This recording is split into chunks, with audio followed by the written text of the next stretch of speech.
Hi, my name is Cynthia Wilson and I'm the Community Food Education Program Manager for Mana Food Center.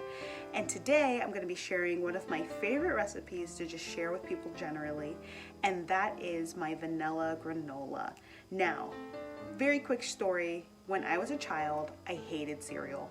The one thing I had that I loved was granola. I just liked the way it was really crunchy and then had a really satisfying taste. The problem was a lot of the granola that my family was purchasing in the grocery store had so much sugar in it. And I'm now a nutritionist, but back then as I was getting into nutrition, to learn that it had so much added sugar was not great. So there is hope, and today I'm going to share that hope. So in this granola recipe, number one, the only source of sugar that we are going to add is a natural sweetener, and that natural sweetener is maple syrup or honey if you prefer, or what you have on hand. So that's the number one thing. Number two, it's very simple.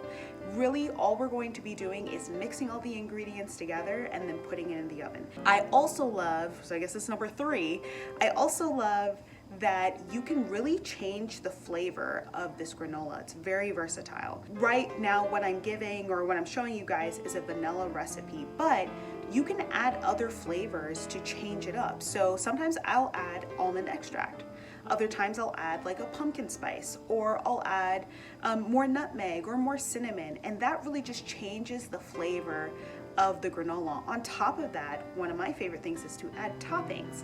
And so my toppings usually consist of blueberries, coconut, some seeds, some nuts, whatever I have in my house or whatever I just feel like eating at that point. Okay, let's get started. Now first we're going to preheat our oven to 300 degrees, and then we're going to add 2.5 cups of Old Fashion Rolled Oats, then half a teaspoon of ground cinnamon, a 1/4 teaspoon of salt, 1/4 cup of coconut oil, and half a cup of maple syrup or honey, whichever you like. You'll see me mixing it in a bowl before I put it into the bowl of oats, but you don't have to do that. Next, we're going to add 1 tablespoon of vanilla, and yes, I said 1 tablespoon. It adds so much flavor to this granola. So go ahead and mix up your whole batch of granola, and then we're going to take out a pan and lay the granola into that pan. Now with the granola, what you really want to do is first scrape it all out of the bowl to make sure that you get everything that you're making.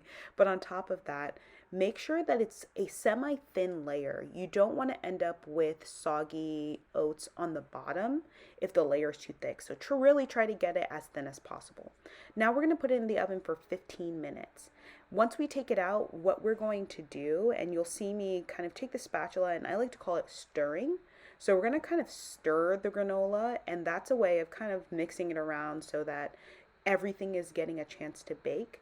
But in addition to that, we're going to put it back in the oven for another 15 minutes, and we're going to do this rotation of putting it in the oven for 15 minutes, taking it out, stirring it, and then putting it back for another 15. We're going to do that back and forth for three full times, so you're going to do it for a total of 45 minutes. The last time you take it out, I would say let it sit out until it's crunchy to the touch, so about 10 minutes. And then, as you can see me doing here, I kind of try to break it up with my hands so that it'll be kind of easier to put in my container, which my choice of container is a huge mason jar.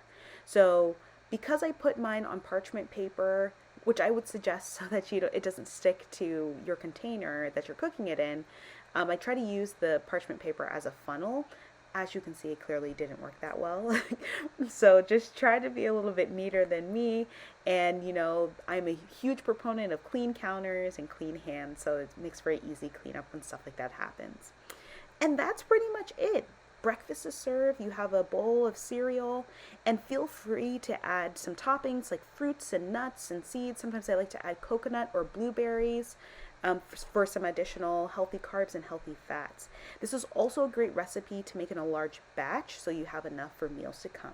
So I hope you guys enjoy. Please comment below, tell us what you think, and tell us if there are any other foods that you may not know how to cook and that you want a new recipe to do something with. Okay, enjoy!